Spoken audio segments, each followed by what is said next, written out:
ADC को बुबागरा पूरा तिपरासा दफा कैप्चर करेगा। जो बोलना चाहता है रेवती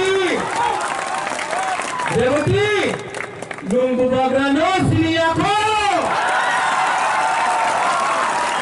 क्या बोल रहे हैं? इतना दम है तो जाकर दिल्ली में तिपरासा के बारे बोलो।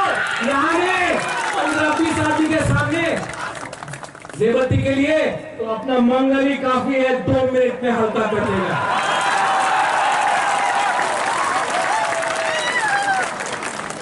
आखिर में I want to tell something to the people in English जो बाहर से मीडिया आए हैं।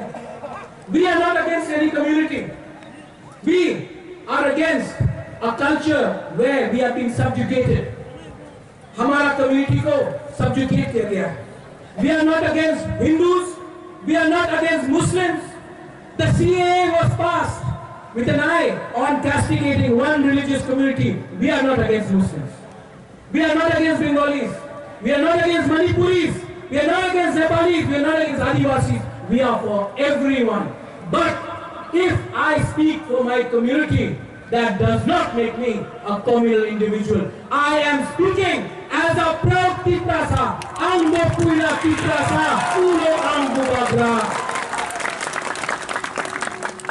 दलाई नो हम भाई धन्यवाद। एक बात मैं बोलने वाला हूँ, तिपरासा हम लोग बोलिए आई लोग था तिपरासा